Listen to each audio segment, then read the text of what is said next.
Hello, guys, and welcome to the very first of the Bogey Men's live shows here during 2024. As you can see, Michael is currently in transit, but I decided we needed to get started. We said we'd get started at 11 a.m. It is just after 11 a.m. It's the back nine of the first Rolex Series event of the year. Rory McIlroy has just continued to do Rory McIlroy things as he leads the Hero Dubai Desert Classic. It's been a very, very good front nine from Rory. He went birdie on 7, 8, 9, the three toughest holes of the day.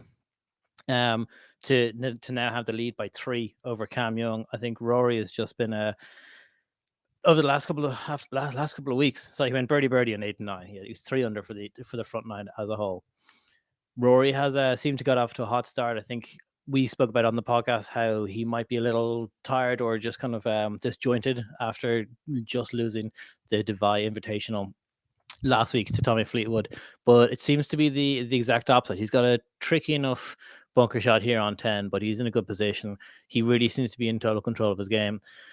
Before we get into that, and before we get into just kind of the overall plan for this live show, if you listen to the podcast, you'll know that we're going to be doing about 14 of these live shows throughout 2024. We're going to be doing them for about an hour and a half on the Sunday of the 4 men's majors, the 5 women's majors, and then the 5 DP World Tour Rolex Series events. We're going to focus on Europe and on those events, just I guess time zone wise from us. If you're to try and do this on the Sunday or the Monday of PGA Tour events, could be a bit tricky. Obviously, we both have both myself and Michael have jobs, and it's just a little bit easier to get guests on when it's on a Sunday. So speaking of that, we do have a guest on the show for week 1.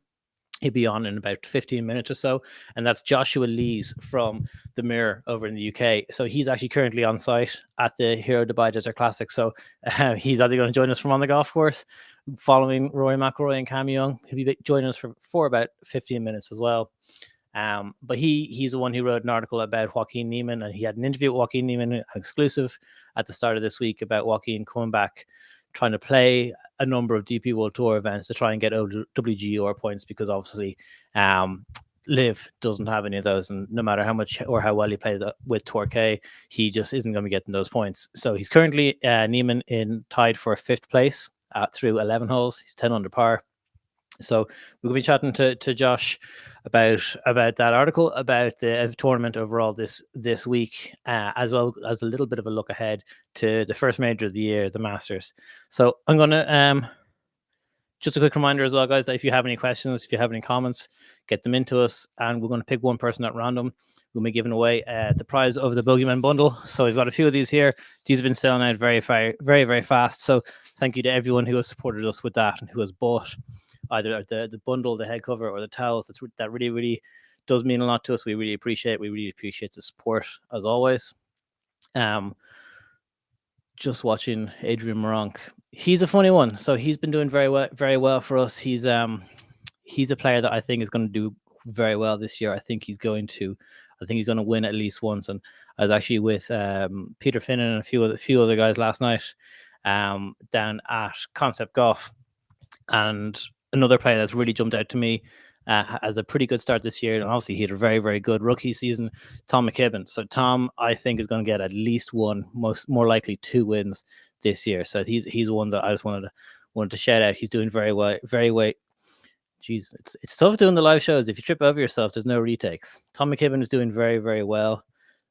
As it stands right now, he's tied for 14th through 17 holes. So he's on his 18th hole, 1 under for the day, 5 under in total. I think that's Tom McKibben's best result in a Rolex Series event, just off the top of my head. So that's been great for him. He is currently tied for 14. So yeah, very, very good. Pablo Larrazabal, who I backed last week on the bet of the week, and our very first bet of the week, has finished tied for 5th place. So he's done very, very well. Like I said on the podcast last week and this week, he's been doing a lot of winter work. He's been doing a lot of work to get his speed up with the driver, and just get his club head speed up and the ball speed up a good bit. And he's been doing doing a good bit of work in terms of losing weight as well. He's been doing a lot of gym work. I'm just going to get an article we wrote up here on the bogeyman.ie about Pablo. So here it is here. If you haven't also been to it, guys, we launched the bogeyman.ie, our website, just a couple of weeks ago. It's a little rough around the edges. I mean, I made it, so it's a little bit scrappy, but bear with us as we kind of work to improve it. So Pablo actually put out on Twitter there yesterday after his round, he did a bit of a range session, and so his ball speed is up to 177 miles per hour. And he was saying that when they took a break for the winter season, his ball speed was maxing out at 169. So solid gain there from his side. And then on top of that, he's lost about 3 or 4 kg over the winter, of the Christmas period, which interesting that whoa, sorry, dropping my phone now. Interesting that over the winter period and over the Christmas period that he's lost weight. I think he's probably one of the few people to actually have done that. But yeah, it's very funny. It's very interesting. He's done very, very well. He is another player. Obviously, he's 40 years old. He's possibly on the, we'll call him the veteran side of the tour, but he is very confident, and I am quite confident in his ability to get a win this year. I think he's going to do very, very well. I know Michael's going to be on his way here shortly, but just going to watch Cameron Young here.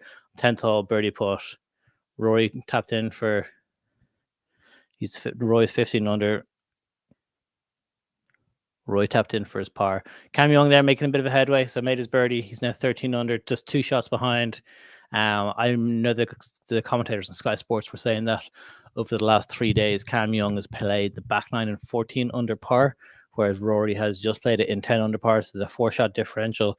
I'm not saying there's going to be a 4-shot swing today on the back nine, but Rory going into the back nine with a 3-shot lead, now already cut down to 2 after the first hole, is it's going to be dramatic. It's going to go all the way down to the end.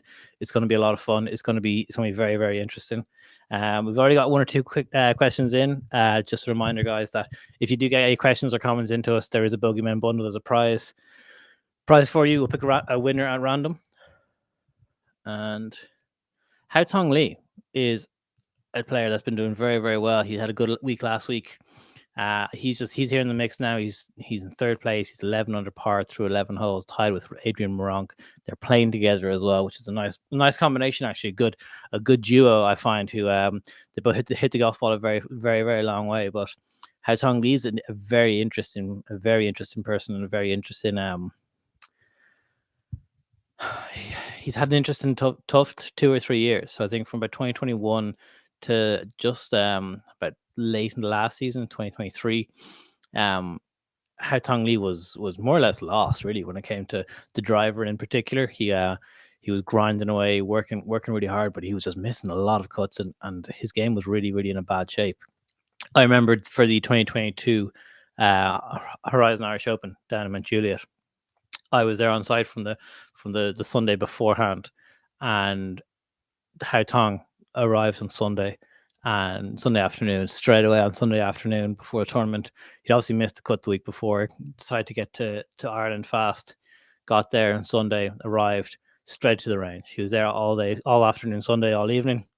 Back then Monday, he was again first person out there. He was just grinding. And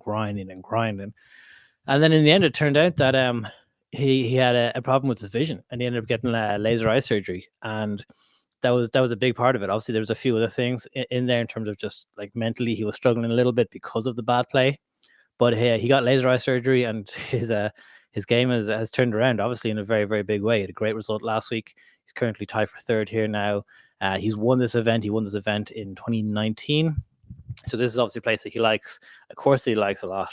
But it's great to see him back, and great to see him playing. He's a very, very emotional player. Like, if he hits a semi-bad shot, he's giving out to himself and kind of just chastising himself in Chinese. And it's kind of like a friendlier or like a less angry version of like Tyrrell Hatton. He gets quite frustrated with himself, but he's not like throwing clubs or getting angry in that sense.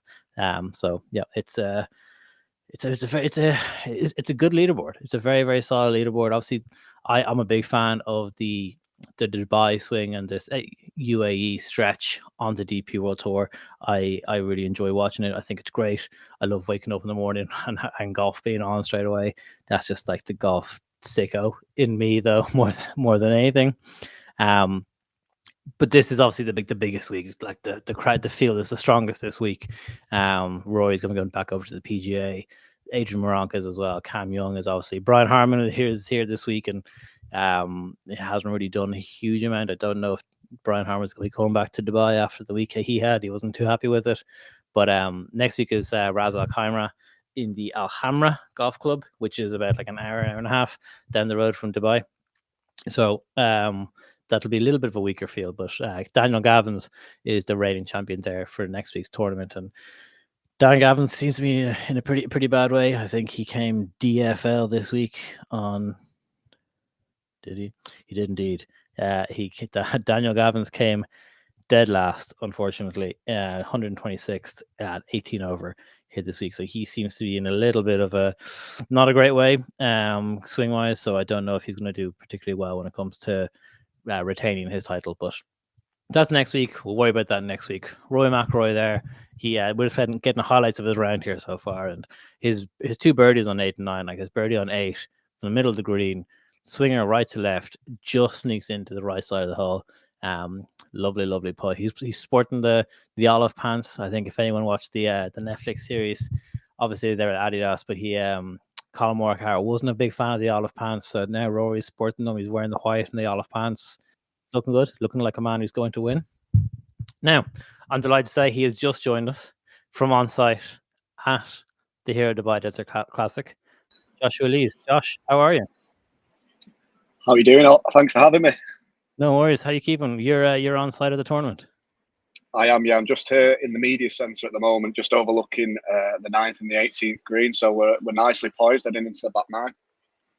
It's been a very, very good Sunday. I think it's good to have the two of the biggest names going at it. Crowds are very good. What's the atmosphere been like this Sunday? Oh, it's been fantastic. I mean, I've just popped out of the media centre now as Rory made his way from the 9th to the 10th, and you can just tell when he's coming. Can't you? The crowd's following a superb, free entry for the crowd today, which is brilliant. So there's a great number in here, and they're all out there following that last group. That's cool. Let's go back to the start of the week if that's all right. You had the article with Joaquin Niemann and his discussion about playing DP World Tour events and his kind of frustration around Liv not getting any OWGR points.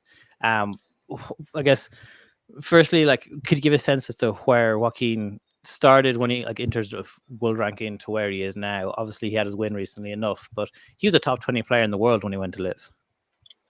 He was, yeah, and he was, he's still only 25. He broke through on the PGA Tour pretty quickly and was, a top 20 player in the world. A move to Live Golf come around. It obviously suited him.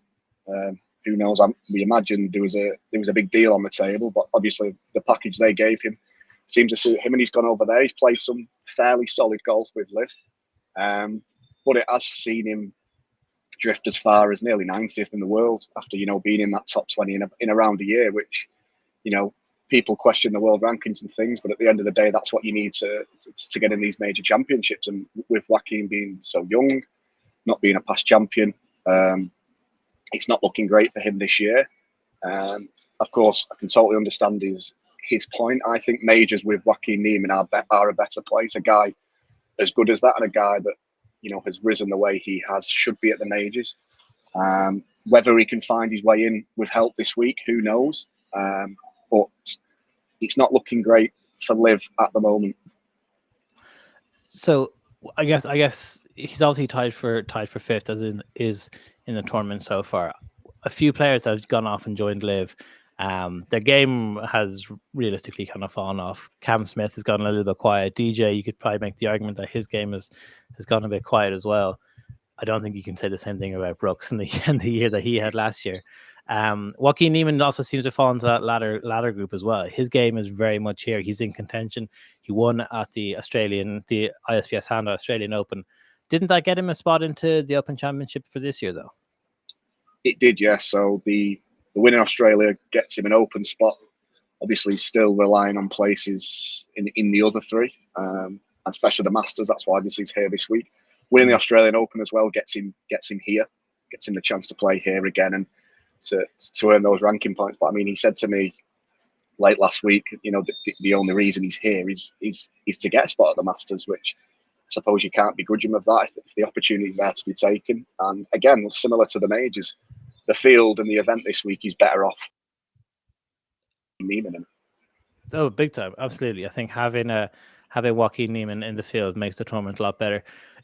Is his frustration with obviously WWGO points not being associated or granted toward Live?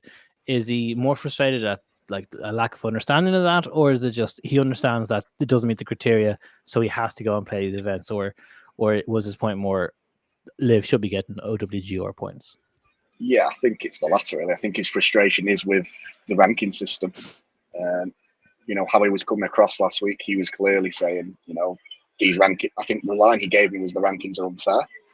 I mean, when a player is as good as him is outside the top 50, I would probably say it's not accurate. Whether it's unfair or not, that's a different argument depending on, what side you're on. Staying impartial. Of course, Live Golf has a plethora of players that, should be inside the top 20, top 30 in the world, but they're not. But if the requirements aren't met, I think as it stands with how the rules are, if every other tour is following these rules, then I think Liv has to kind of follow that way as well.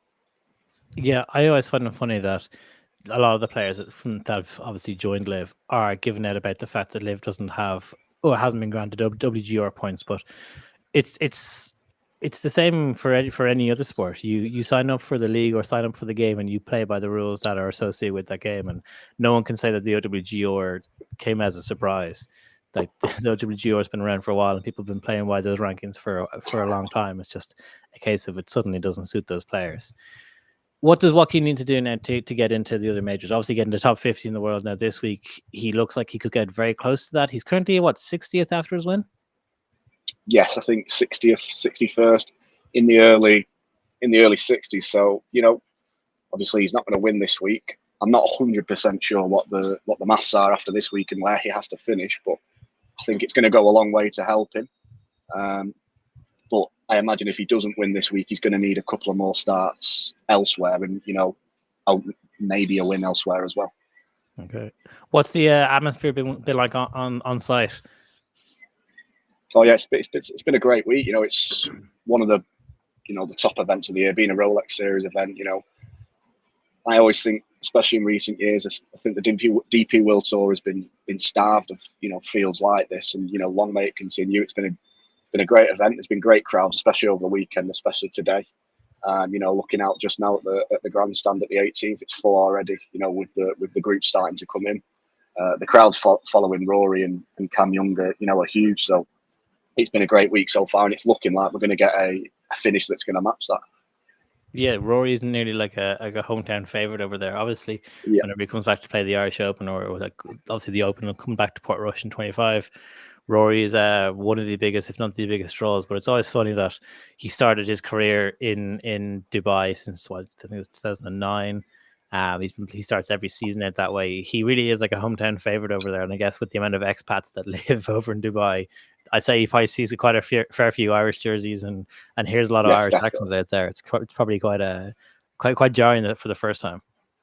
Yeah, I heard them in the bar as well last night, having a good time when the close of play came to them yesterday. So how many events are you going to get to then throughout the season? Or like have you got a plan or got a schedule laid out? No huge plan yet. This was a nice trip, especially at the time of year we've got. I think UK wise, I will be. I'll be at the Open, which will be another great week, hopefully like last year.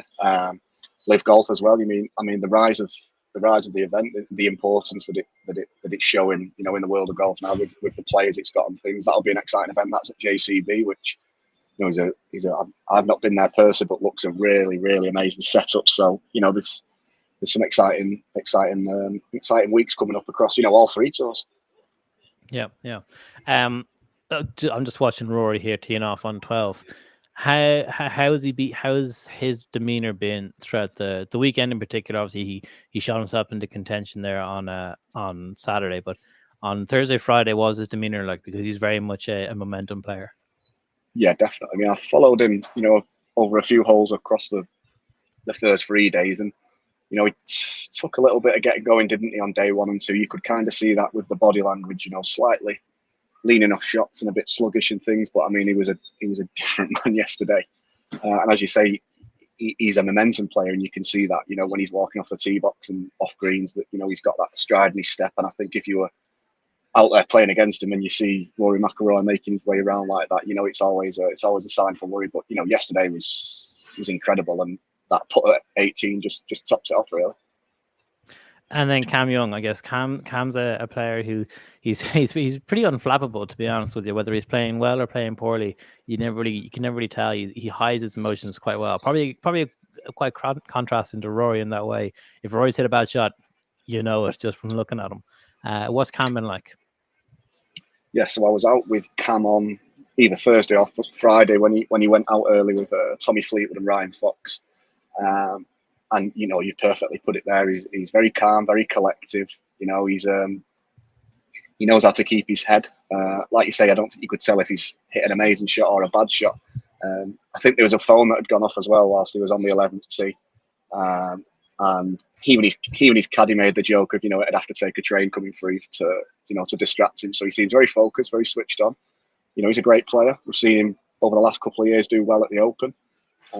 And you know, it's great for the DP World Tour, for the Rolex Series, that we can, you know, see some of these, you know, big American guys come over here and make a real tournament of it. Yeah, for sure. So you mentioned Cameron Young's caddy. Cameron Young's caddy this week. It's not his regular caddy, obviously, but his caddy is an Irish guy called Paul McBride. They were in college together in Wake Forest. Paul currently plays on the Alps Tour Mini Tour out this way. But good week to be on the bag for Cam Young. Yeah, definitely. Hopefully a good payday for him. It's a funny one. I think it's obviously Cam Young hasn't got his first win yet on the PGA Tour. Probably a good sign in terms of the strength of field for the DP World Tour that Cam hasn't just come over here and blitzed the field and won it. Now, obviously, world number 2 player Rory McIlroy is the only person ahead of him, so that's a tough season from his side. But how strong has the DP World Tour been now? It went through a bit of a lull from your side, and just in your own personal opinion, what kind of state is the DP World Tour in? You know, obviously it's been a split opinion, I suppose, of, you know, how Keith Pelley's ran the tour in recent years, you know, with the strategic alliance, and then there was the 10 tour cards, you know, for the top 10 players last year to go over to the PGA Tour. You know, it is an interesting topic. For me personally, I think Keith has weathered a really tough storm. You know, we've had to go through the COVID-19 pandemic where the tour was in a real tough state, not making any money, no sponsorships or anything like that, no crowds coming in. And then you have the rise of Live Golf, where with the financial backing they've got, it's hard to compete, and you lose a lot of big players. You know, looking at guys like Ian Poulter, Lee Westwood, you know, as they maybe would have gone towards the end of their careers, their careers may have well been more DP World Tour based, but the rise of Live, you know, that was an offer they couldn't turn down. But I feel this strategic alliance, that, you know, there is positives, and it's hard to compete with the PGA Tour. You know, that's where the money is, that's where the big names are, and any guy here out in Europe, you know, would love that card to go out there. And so you can't begrudge the likes of Robert McIntyre, for example, are taking that opportunity this month to go and play out there. But I do think it hopefully will soon be reciprocated. We'll see what comes out of the framework agreement. But, you know, it's good signs, you know, early on in this season that we've got a couple of American guys over here. You know, Brian Harman didn't turn out to be his week. I followed him early doors this morning. And when he went out, I think he was out at like 7:15 this morning. You know, hardly anybody on site, so I had a walk around with him, and, you know, the frustrations was there. Whether we'll get him back in the desert again, I'm not sure after this week. But I imagine it would have been tough for him to battle jet lag and things like that. You know, he's come right across to the side of the world and played a full week of golf. But, you know, if the DP World Tour can, you know, maintain this relationship and make sure they're getting something out of it as well as the PGA Tour, then I think we're going to keep seeing these fields improve. How did Brian, because actually I spoke about that earlier on the show, how did Brian react to the course? How did he enjoy it? It's Dubai golf is quite different. It's not too dissimilar to kind of Arizona golf, but it's just very different type of grass. Like you said, possibly not his week, and jet lag could be a reason for that. But what did he make of it? Will he be back, in your opinion? That's probably a good question. I mean, the way he started the week in the press conference, you know, he was really, you know, excited, looking forward to it. Couldn't speak highly enough of Dubai as a city.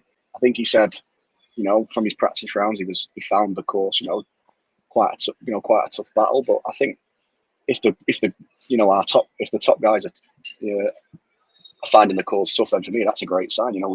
We all want to see these close battling events. The last couple of weeks on the PGA Tour, yeah, it's great. The birdies are dropping, but is it as exciting? Probably not. But in Brian's case today, I think especially around the back nine, it was just kind of get me off this golf course as quick as possible. No, that's tough for him. That's unfortunate.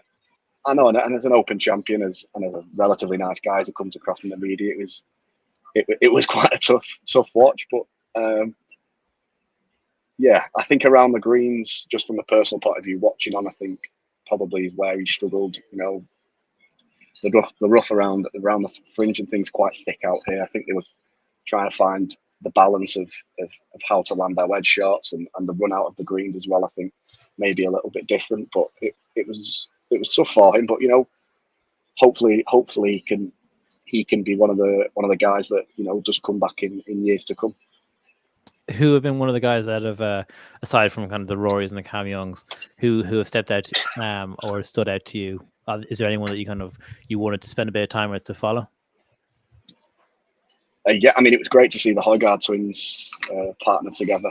Following them two guys yesterday was quite good fun. They obviously have that brother relationship, which is a bit different to what you'd usually see from players out there out on the course, never really paying each other much attention, but they're having a good chat, following each other's balls, making sure it wasn't lost and things, which was nice to watch.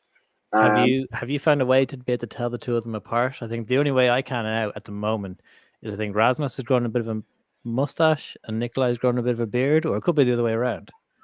Well, luckily they opted to wear different polo shirts, but they had the same cap, same trousers, and same shoes on. So luckily, I think Rasmus wore blue and Nikolai wore white. So there was just about that. But there was a few murmurs in the galleries watching on, kind of saying, "Which one's this? Which one's this?" Because when they first burst out on the scene, they did do that on purpose. They would wear, because obviously they're both sponsored by Adidas, both sponsored by Callaway. They would wear the same clothes just to play with the media and just to have a bit of a laugh. So yeah, I remember that story, and when I saw them being paired together, I was like, I hope that they don't do that, because I'll just have no idea who is who. And Michael, my co-host, he backed Rasmus last week to go each way to win the Dubai Invitational. Just came a little short, but Rasmus is one that I think possibly over Nikolai at the moment, who he's really found his stride. Yeah, definitely. I mean, it's great to see from a European standpoint. It's really hard to distinguish who is the better player at the moment. I mean, Rasmus is having a nice week this week, and Nikolai's not doing too badly either. I mean, we saw Nikolai in the Ryder Cup. Really impressed for a rookie. I mean, they were all brilliant, but he, as a rookie, coming in with Ludwig and McIntyre, I thought he was impressive that week. And if we can get that times two in future Ryder Cups, then the future does look good. It doesn't it? You mentioned the Ryder Cup there. I think it'd be remiss of us not to talk about that. Was a bad miss there by Cameron Young. That was a bad putt. He just missed a very short putt. Cameron Young to drop a shot. He's now 11 under, which is not great. I think this has kind of become a one-horse race now, unless Rory does something very bad. I've not checked the leaderboard since we jumped on, and I've just noticed that there's a bit of a gap building now. So bit of a gap, all right. It's almost become a bit of a procession, which, I mean, I'm sure Rory's delighted if he gets his record fourth win here. But we'll get back into Rory now in a moment. You mentioned the Ryder Cup, and Luke Donald has made his 19th hole-in-one. That's crazy. I mean, hearing that quote just makes me feel who has none. Yes, ridiculous, really. Like you could share it maybe, but he was great. He was great. He gave some good quotes after it. He kind of said to anyone who doesn't have a hole in one, I think, sorry, I've took them all. But he had a little treat for the media centre as well. He sent a glass of champagne round each, which was nice. So it's been what an amazing few months it's been for him.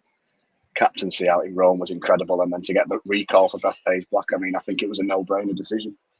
Yeah, I think he was. It made perfect sense for him to get that position back. For me, I've been kind of shouting from the rooftops for a little over, I think since before Whistling Straits, that this captaincy should be a 2-term deal. So you get a home and away leg, especially like if you're home at first, you kind of get a bit of a win behind you. You take your learnings from that, and then take it to away. And then also just the way the Ryder Cup's going, no one likes a losing record as a captain. Like, I'm sure Porrick, he's frustrated by having one shot and just being whistling straights and losing. Whereas if you were at home first, better odds of getting a home win and then going away and having a bit of momentum behind you. So yeah, I think that would be. Sorry, that was someone just hit. I think Roy just hit a drive straight into the trees there on the left hand side on 13. So this might not be a completely closed case now for Rory, but sorry, I just got completely distracted by that. That was completely completely jarring to see the left miss from Rory. I spoke to you beforehand that we were going to have a bit of a preview for the Masters, and we'll just have a little bit of a touch on it because obviously it's still a good few months away. John Rahm joining Liv, will that make it any different for the Champions Dinner, do you think, or what are we going to see from the Masters? I mean, it's interesting. I remember last year, obviously there was quite a lot of talk because there was still a lot of rivalry involved, and it was still all quite new. But I think between the players, I think I think aside from a couple, I think the relationships seem quite strong. I think a guy like John Rahm, who is liked by both sides. I mean, we heard Rory come out and say he will be in that Ryder Cup team regardless of what sort he plays on. Just shows that he is a nice centre ground. So it could be interesting. There could be some interesting conversations over a glass of wine. Maybe Rahm will do some poaching. But I think him joining Liv doesn't discredit his chances of going back to back. I mean, we all know how good of a player he is. Will this extra little layoff, in January maybe hinder him? Who knows? But a player as good as John Rahm, you wouldn't be surprised to see him win it again. Obviously, the Masters is a little bit away. Can Rory kind of continue this good form and maintain this? I think he was on the Overlap podcast with Gareth Neville, and he spoke about how he has and his team kind of looked at the data, and he always kind of peaks around kind of July to August time, and they're working at the moment to try and bring that earlier into the season because obviously the only thing that Rory cares about right now is Augusta. Do we think that this kind of form can continue, or has he almost peaked too soon?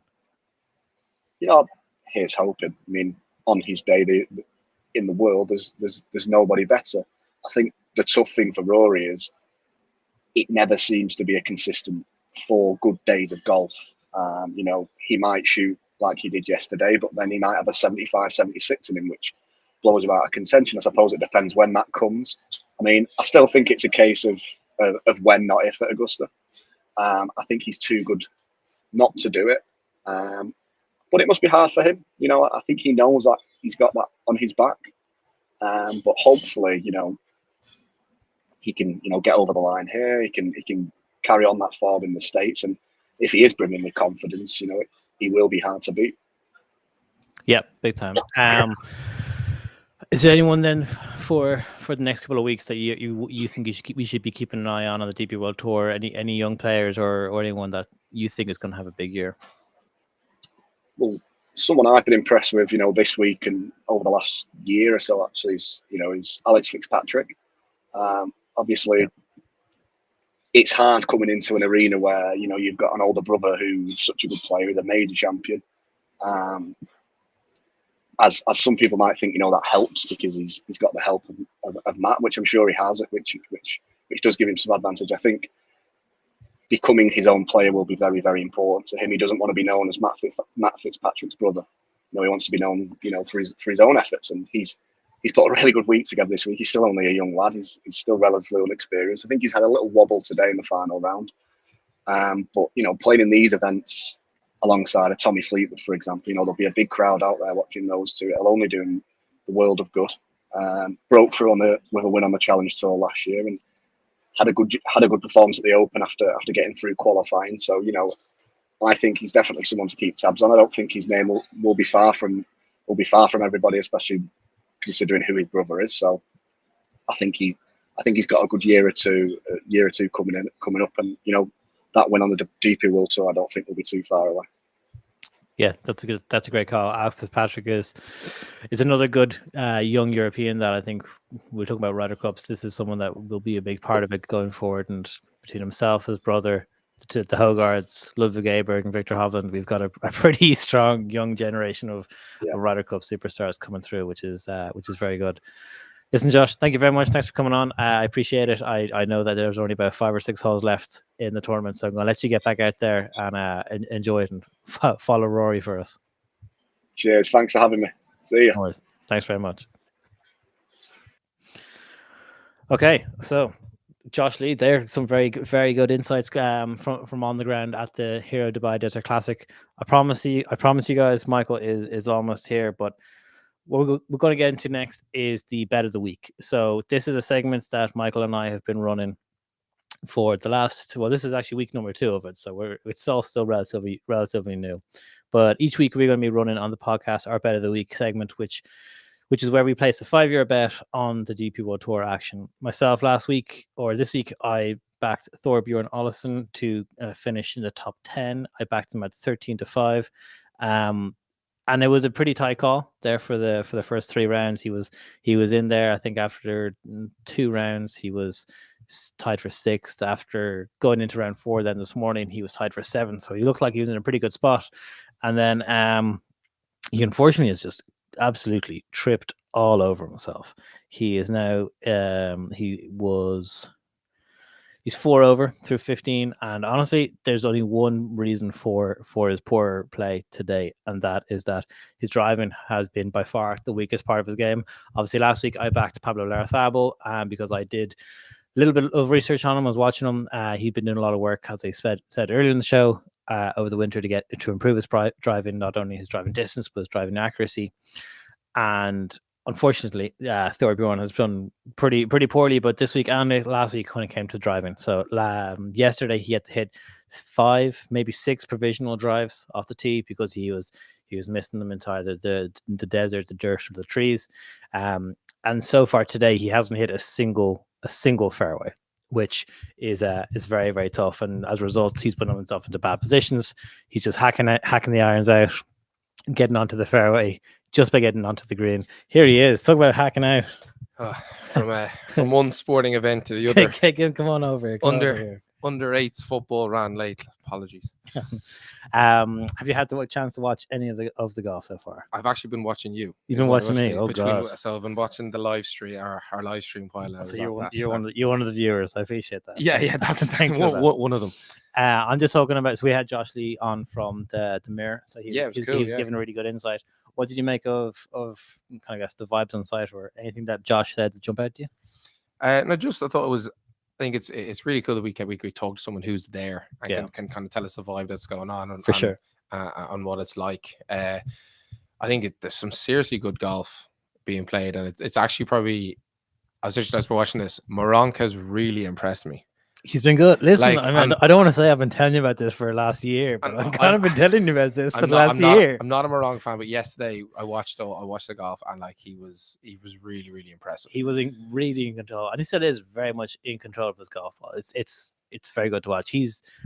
I'm not going to give away my bet of the week for next week, but it might be on Moronk. It might be. Just the way he's been playing, and then. When you're thinking about the 3 wins last year, I think we all, because he didn't make that Ryder Cup team, we all kind of ignored him. But he's a seriously good golfer.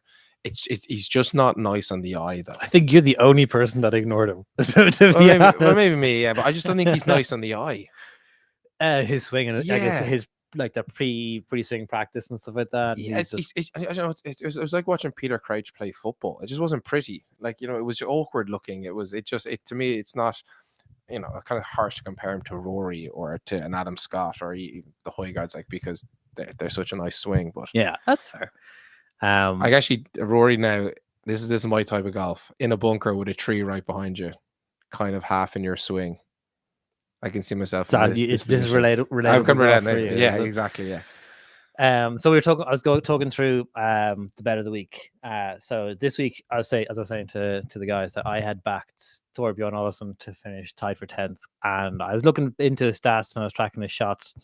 Yeah, he absolutely shit the bet today. He was tied for 7th. He's now 4 over through 15 holes. And there's one reason for it all. His driving has been brutal. Yesterday, he had to hit 5 provisionals off the tee because he was hitting golf balls into trees. But like he was finding of them. So there was never any penalty drops, but he's hitting a lot of provisionals. That's got to mess with your head, though. That's exactly what I was thinking. Mentally, it's even though you find it, it's like, having to reload, having to go next, and having to try and be like, going to hit a provisional. Like it's mentally that's very difficult. Rory doesn't know he's going to be able to do this. Like, sorry, I'm just watching it. Rory behind that, like he's really struggling with this shot. Yeah, it's really. I think he really feels he's going to smack his iron off that tree. Yeah, maybe. Torbjörn Olsen has hit 1 fairway in 16 holes today. Like that's unacceptably bad. Yeah, and kind of uncharacteristic of him as well. His driving last week is a little squirty, but he managed to save it with his iron play. Yeah. I thought that the bogey finish last week at the Dubai Invitational was going to be a bit of an anomaly, but it actually seems to have carried through. Your bet of the week, Rory McIlroy. He's struggling a little bit here in the 13th hole, but he's got a 3-shot lead over Adrian Moronk. Cameron Young just doesn't seem to be able to it doesn't seem to be firing today. He's doing a lot of the right things. Putts haven't dropped. But yeah, look at you. Brave call back on Rory. But yeah, I was trying to think of how to say with Rory. He's probably the most roller coaster golfer ever because you'd have no idea what's going to happen. Like if this was nearly any other pro, you go, this is done, no problem. Like he's 3-shot lead on the 13th. We're like, he's going to hold on. Yeah, we don't know that. But the way Rory can play, he could put 2 in the water. He could, yeah, or I mean, he could birdie everything coming in the finish. So he is that. I think he's that golfer you still don't know. There's so highs and there's such lows in him, and especially now. We're coming in. I was just kind of looking back on, like, obviously listening to you on the stream, and you were saying that, Rory he's all prep for Augusta, and I think that's exactly where his head completely is at. But it's this type of thing. You're on the 13th. You have a 3-shot lead. You need to close this out.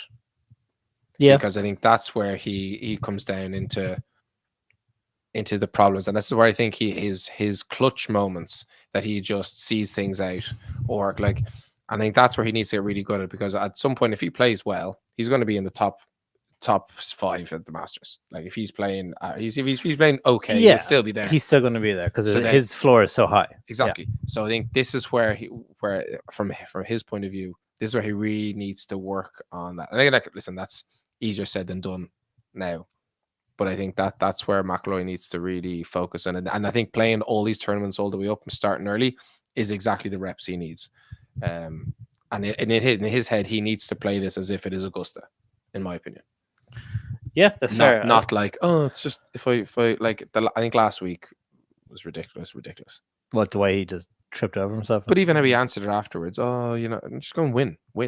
Just like he needs to just win and get the reps of being in contention and leading and being in second and get all the muscle memory. So then when it comes to Augusta, he doesn't blow it out of proportion. It's just, I'm going to go win this tournament. Do you know, I'd nearly say that there's almost an element of Rory needs to be playing for something bigger than just the win.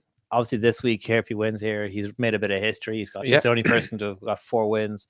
He spoke last season about being he wanted to win the most amount of DP World Tour championships. Moronk. Sheesh. This isn't over. Sunday Red and Moronk as well. Not quite Tiger-esque, but. So I think that's the Roy needs a bit of external motivation more so than just like a win's a win and he's fine for that. But I think when it comes like this is also just pure speculation, but I feel like Rory almost needs something bigger to fight for. I think if he wins this is his 4th, isn't it? This is his 4th Dubai Desert Classic. There's something with Ernie L. Is there something with Ernie? Ernie's got 3 as well. Okay, so there's your thing. Rory has something else he's holding on to. That's it. I think he wants to be the first person to do something more and be the only person in history to have. Yeah. Okay. I can see where you're coming from. Ooh, okay. Well, he's going to drop a shot in this where I think Tiger just wanted to win. Didn't really care what it was. Yeah, for sure. Tiger was just, I don't care what tournament it is. I just want to win them all. I want to be the absolute winner. Have you had much chance to watch the tournament? You were saying that you texted me the other day, and you're like, "I'm loving this Dubai golf. Waking up in the morning, you're having breakfast, watching the golf." Oh, like it's great because you can, you know, I'll be up early anyway with the kids and stuff, so I had it on all the time. And even, you know, when Augusta's on, I try not to fall asleep. Yeah, it's tough. You know, it's hard. and you know, it's hard. And then the year Tiger won it, it was in early. It was brilliant. But the early morning golf, bit of breakfast, watching the golf is great because then you're finished and you feel you've got the rest of the day. I know, obviously, it suits us perfectly in Ireland, but I think it's a nice way to watch golf. I completely Very agree. chilled. The world is agree. kind of quiet Saturday morning, nice and early. Yeah, no, really enjoyed it. And it helps that obviously in the States, the PGA Tour is over in Hawaii, which is just a very, very tough time zone for us to watch. So yeah, you kind of watch the start of it late at night, and then you go to bed. yeah, you kind of have to go, I can't stay up for this. So it's by the amount of times you're wrecked the next day from staying up late watching it. So it almost feels like there isn't PGA Tour golf on because you're like, I'm not watching Hawaii. It's going to be crazy o'clock by the time I go to bed. So you wake up and in the end you just watch this little bit of morning golf. Rory's got a tough one here now to save par. If he saves par after all this dramatics, he's going with the belly wedge. He did that. He did it yesterday. Yeah, it was a really great shot, really good shot.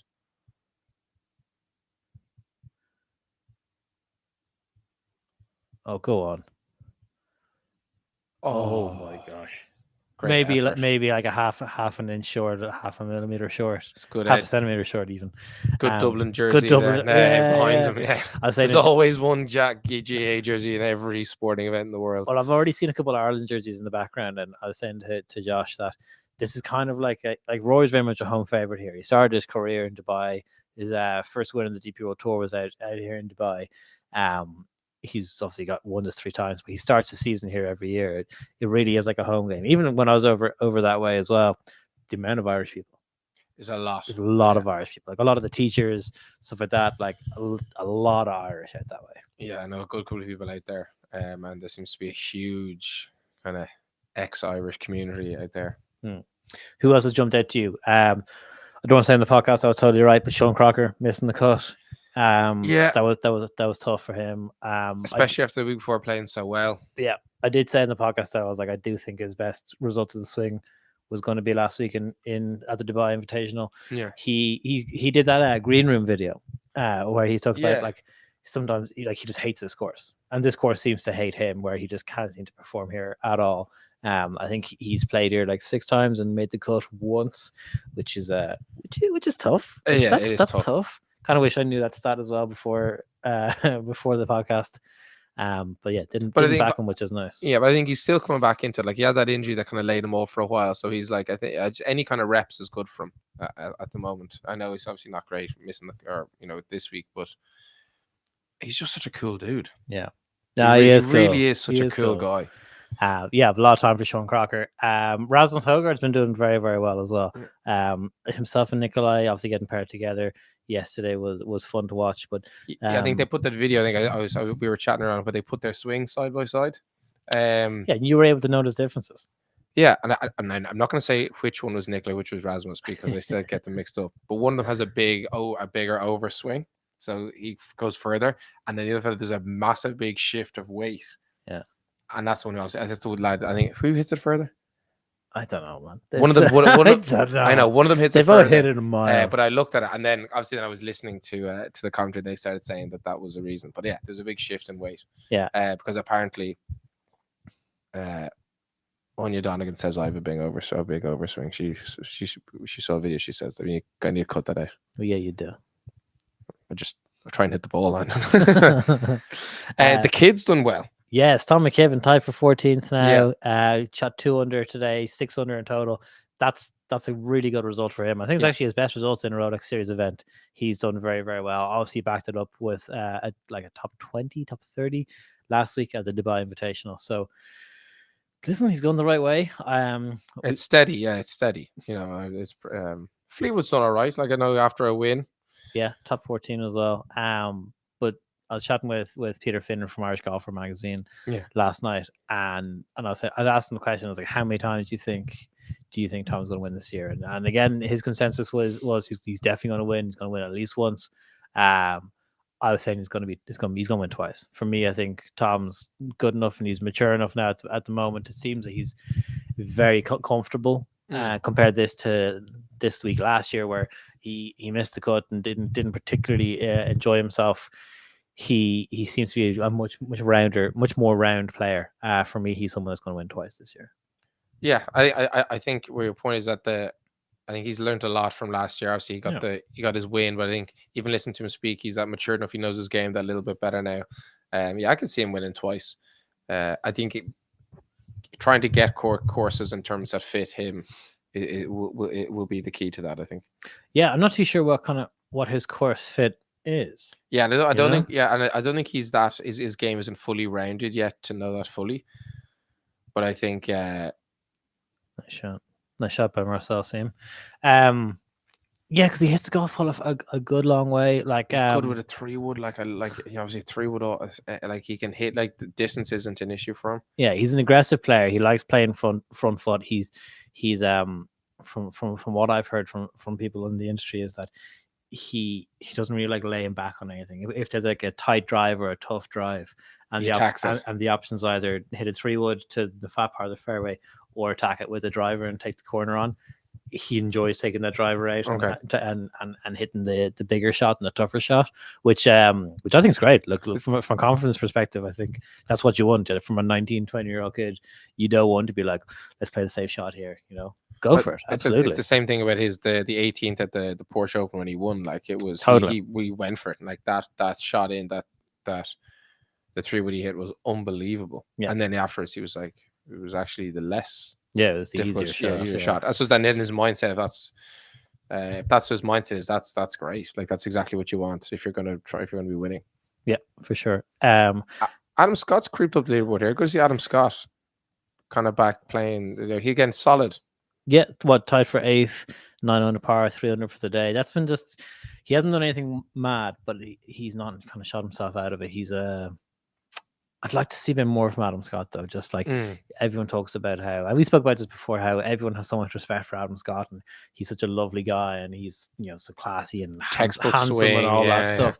But I'd like to see him contend a bit more, if I'm completely honest. Yeah. And because I'm sure he is as well. I'm sure he doesn't want to just be like making up numbers and just looking good. I'm sure he wants to be. I'm sure he wants to be winning.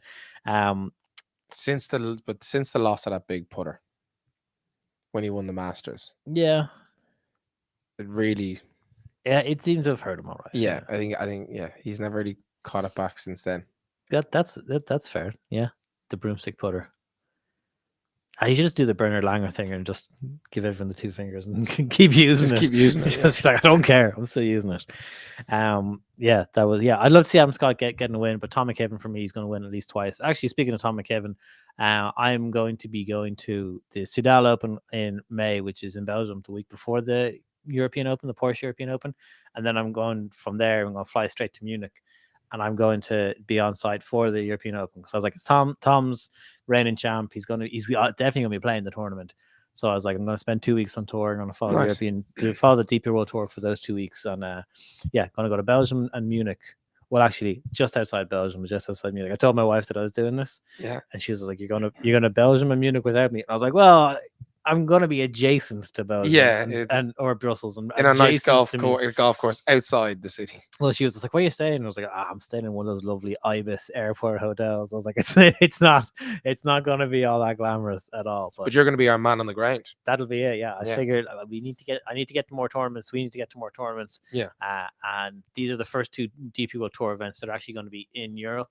Because after this, obviously, we're in Ras Al Khaimah next week, and then we're in Bahrain the week after that, and then the DP World Tour goes out towards India, Singapore, China, out that way for a couple of weeks, and then the second week of May they come back to Belgium, and that is where I'm going to be. I'll be waiting for them in Brussels, which would be good fun. So I'm looking forward to being on site at another couple of tournaments. Yeah, that'd be great to be on the ground and see what it's like, especially as you said back first. The first kind of one's back in Europe. There's one shot in this. And it's Moronk that's been making the move as well. It's not been Cam Young. Cam Young's dropped a couple of shots today. Dropped 3 shots today, actually. Like that's nervy, but he's still got plenty of time to get back into it. But Adrian Moronk, do we think that Moronk has the you think he can get it done? Do you have confidence in Adrian Moronk, the Sevi Ballesteros Player of the Year? Yeah, like I mean, at the third, actually, no, third, he really deserved to win that. To be honest, like he looks confident. He's hitting the shots. He's like McIlroy's off a bogey, so I think it will be very big for him if he takes this off Rory, and a big confidence boost for him going into the season, because I think he definitely not made our Ryder Cup team. I think did annoy him. Yeah. So it'll be a big kind of another tick in his book moving forward. What I'd like to see I'd like to see Moronk winning it rather than Rory losing it. And I think, look, if Moronk is shot 1 under for the day, Rory's 2 under for the day, like it's not great for Rory. That's stuff a really long putt there on 14. But if Moronk went ahead and just goes like 3 or 4 under now in his last 5 holes, I think you go, okay, look, he's gone out, he's won it. That's great. I don't want to see a repeat of last week where Rory just flubs it into the water again and just hands it off, because I think everyone then would rightly turn around and go, okay, he's got a little bit of a problem here. Yeah, exactly. I think that's fair. I think if Rory doesn't win this, and if Rory loses it himself, I think there could be alarm bells ringing. Yeah, and I know I know it's obviously January, and like it's early in the season, and we're already piling this kind of pressure on Rory, but like he's world number 2. He should be winning these. He should be, and his game, he should be winning these at a canter. But it's not so much that it's not like it's weird for him, because if his game, if he was streaky and he played really well, not so great, like it's like he's just consistently up there and down in the top 5. Yeah, but then within his rounds, he's a bit all over the shop. Yeah, and he's the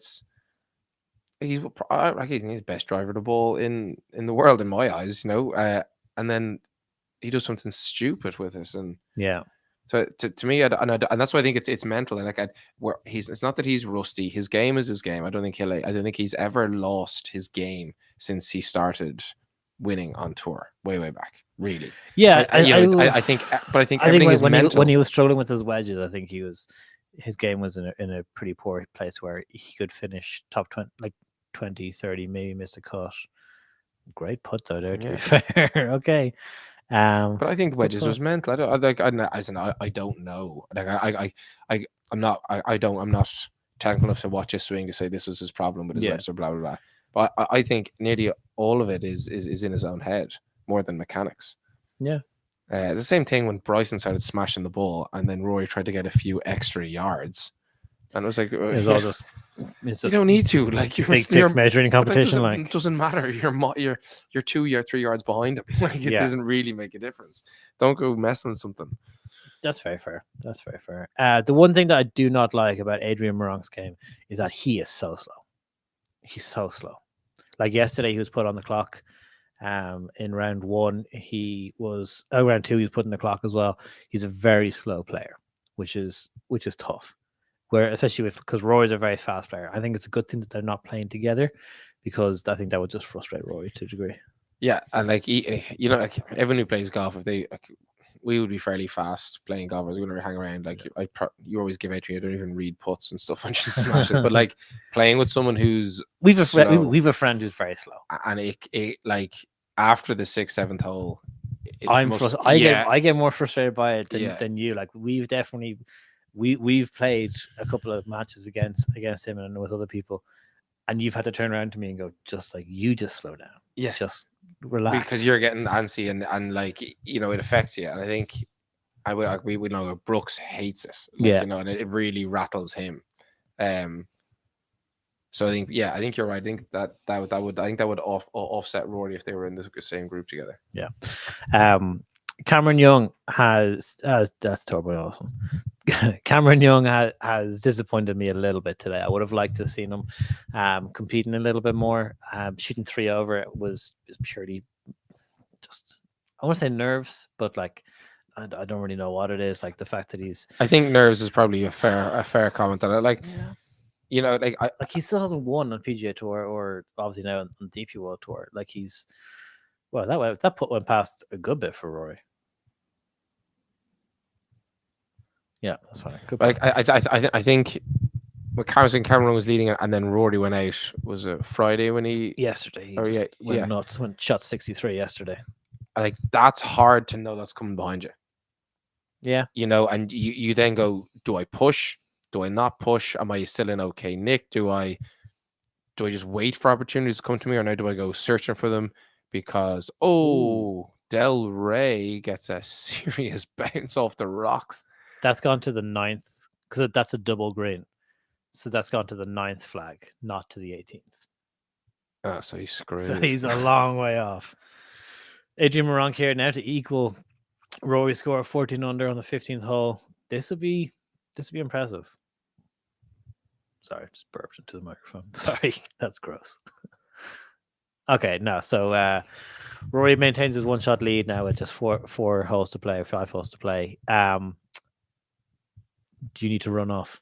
No. How are you for time? I'm good. No, I'm good. You're okay for time? Yeah, I'm all good. Just a reminder, guys, that to get your questions and comments into us, we have a Bogey Men bundle here of a head cover and towel to give away. So get a comment into us, and we'll pick someone at random, and we'll give away the head cover and the towel. We've had a few people buying them over Christmas, which is lovely. We really appreciate the support in those. That's been very good. Yeah. So have you got much golf then coming up over the next while?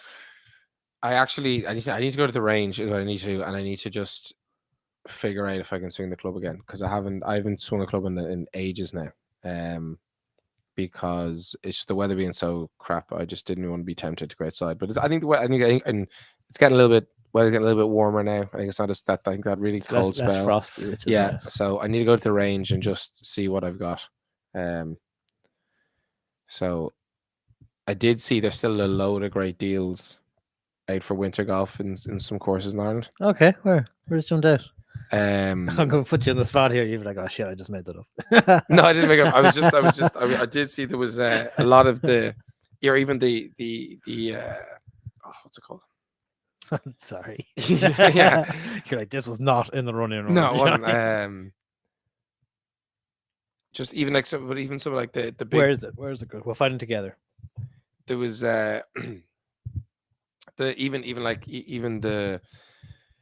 even big courses like the Paris Court around the corner from us, and Carton House still have some decent deals. So I was looking at that. I was looking through there just with winter golf, and the European has a decent deal. One of the lads texted me who's played there. What's their winter rate? I couldn't tell you now. But they're doing. I think they have a winter rate at the moment. Might look into that because I've never played the European. No, me neither. It's the European during the summer is very expensive to get to get onto. That's a good deal. I'll look into that. That'd be very good. I played a fair bit of golf, which is nice. I'm playing Paris Court on Thursday morning, which is nice. Nice. Looking forward to that. Looking forward to playing there a little bit. You gonna play the west or the east? I don't know how I'm not the one booking it. Oh, okay. So do you prefer the west or the east? I find I can score better on the east course. Okay. Yeah, I prefer the east course. I prefer the east as well. The east course. East course, the one with the par 3, 16th hole. Lovely little, like the water just in front of it. The Augusta hole. Yeah, it's really nice hole. I like the east. Yeah. The west can be long when the wind's coming into it, especially that's fun though. That's a bit of crack. Yeah, there's a couple of holes there now where you really need a big dig. Yeah, there are. Yeah, I got to hit the new Callaway Paradigm AI smoke yesterday. Oh yeah, it's lovely. I hit the triple diamond, which is like the smaller head, very very nice. It's amazing. Obviously, so guys, cool we are a partner with Callaway, so I'm going to say that anyway. But it was genuinely, it felt great off the face. Really really nice, really really nice. I'm going to a day down in Carton House on Tuesday with Callaway, so I'm going to get to hit the driver there, and then a couple of the woods as well. So nice. Yeah, the smoke thing looks really cool on the face of it. Yeah, it is nice. It's very nice. I actually got a nice photo of it here. I like it a lot. Yeah, it looks really cool. Yeah. Yeah, that's very cool. Yeah. Now, so I'm excited to get to hit that and play with that a little bit more. Cameron Young's caddy. So you said you were listening to myself talk to Josh earlier on the show. Cameron Young's caddy is Paul McBride. Yeah. So Paul McBride, obviously, guys, plays in the Alps Tour. That's him there. He and Cameron were on the same team in Wake Forest in golf over in the States. Oh, okay. Also on their team was Will Zalatoris. Ah, okay. Very decent strong golf team. Very strong team. So Paul McBride also trains and works quite a good bit with Moss Landon. So Moss does a lot of his S&C and his physio as well. So Paul's got surrounded by some good people, and yeah, very cool to see him on Cameron Young's bag. I mean, if he makes that 10% pay, yeah, he'll be doing very well for himself this week. That's safe enough shot by Rory. Yeah, similar to where Morong put it on the par 3 15th as well. So I think now it's almost like a match play situation for Rory, which is what we were talking about in the podcast this week. Is Rory's got a 1-shot lead. How does he handle it under the pressure? It'd also be interesting to see, like, does he see Morong as much of a threat as Tommy Fleetwood? Is it different that they're not in the same group? Like, does Rory think he can cruise a little bit more, or is he more aware that Morong is there because he can't see him? See, but I think Rory needs as much experience like this. Okay, so Morong's ahead of him. So like now that's a different way. Now hopefully in a couple of weeks there's a guy behind him. Then there's going to the same group. He needs to have all the different permutations of how this is going to go. Okay. And I think that's where I think he just needs, like, where he can go. And then he's in a major, he's in Augusta, or he's whatever, and it goes, oh, it's exactly the same situation as I was in Dubai and I won, or whatever. Yeah. And I think the way his head works, he needs to have that, because I think the biggest thing for me is like where he was, loads of prep, no prep. Then he had a bad Thursday, then it was a bad Friday, then it was a bad Saturday. He was trying so much different things. I think he just needs to have so much of those little muscle memory of, oh yeah, when I could win this way, I can win this because I can win this way. That's fair. I think so. Like I think hopefully, it's ridiculous saying that Rory needs to learn from last week, but like, they're all little experiences he needs to bank, but they've been really ruthless on himself to go, I should have won that. And I think instead of this going like, I think he should have won the US Open. I'm going to keep going back to that. I think that's when he completely let slip. You've maintained that for a while. Yeah, I completely let that slip. And same with the Open in St Andrews. I think he should not have let that one go. Yeah, but I think he got timid in both, and he didn't. And this is where, when he's got nothing to lose, he can go and put eight birdies in a row. Yeah. Like if I handed you a scorecard you were missing and you saw Rory and there was 8-9 birdies in a row, you wouldn't, and you'd be like, okay, yeah, that's Rory. Yeah. Whereas I think in the US Open, I'm sure last day he make one birdie, and he shot even par in St Andrews as well. So, like, and where he should just gone, I'm just gonna go and blow and win this. Like, I think he was waiting, and he didn't want to lose it. As opposed to, I'm going to go and win it. He has spoken about being maintaining patience throughout tournaments. Whereas what I'm getting from you is you don't want to see that from Rory at all. No. You want to see him just push and push and push. Not stupidly, but within, and like in Augusta, if he birdies the par 5s, and he goes bogey-ish free, he'll win the Masters. Yeah, I mean, yeah. But you know what I mean? If I go, that's where he needs to be aggressive. Yeah. And like Augusta suits his game. Yeah. His high ball flight, like, there's nothing about Augusta that should, like, worries me about Rory's game. That's fair. Adam Scott's just finished up his round there, 9 under par. So solid week for him. But like I said, he's someone that I want to see a little bit more from. I want to see a win from Adam Scott. Tied for 7th is good and all, but like at this point, if he's finishing top 10s, he's really just playing for paychecks. Whereas I want to see him contending. Like we're talking about, we've seen Rory contend. We're giving out that Rory's contending every week and not winning. But Rory's not in the category of Adam Scott. Yeah, I think Rory, like, the only people that you could argue, and it's a shame that we're not going to see it, but like, there's Rory, John Rahm that I'm putting in that category. I think you got to put Scottie Scheffler in that category as well. I think Scottie Scheffler's in his own category completely. Well, you think he's better again? It's man puts, he'll win everything. Yeah. So there's not even, is he hot, is he cold, does he know how to win? You just can't put. Yeah. It's like everything else is unbelievable. Like his driving and his everything is proximity to the unbelievable. green is just amazing. So like, and literally, it's probably like, it's like Happy Gilmore. If he learns how to put, it's game over for everyone. Yeah. Like, Scheffler learned how to put. Yeah, you know. That's true. So I think he's in kind of a separate category. But I would be just as harsh on John Ram as I am on McIlroy.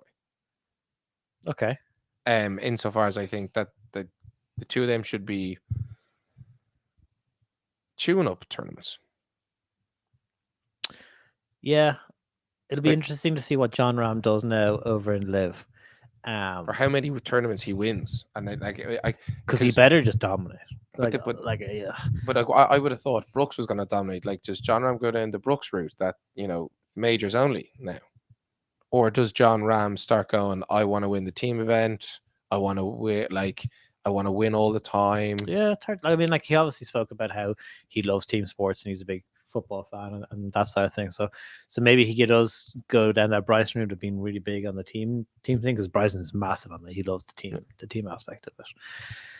Barong's put himself in a bit of trouble there now.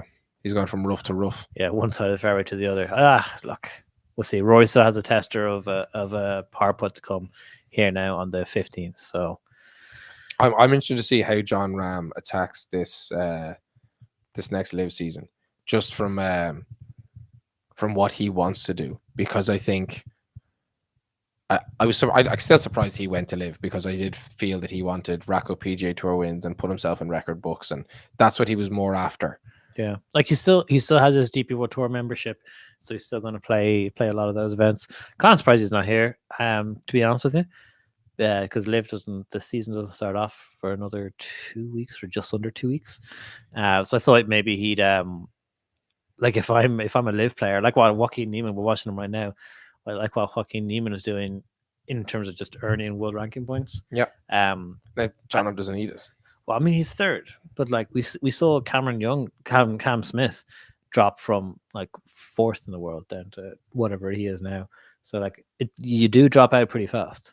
I don't think Cam Smith really cares.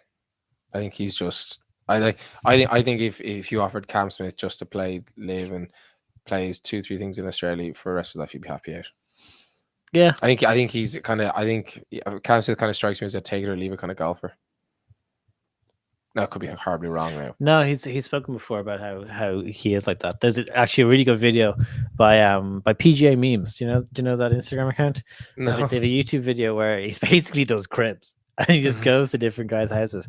So he ironically went to a bunch of the houses of guys that ended up going to live before the live stuff wasn't it. So he went to Pat Perez's house.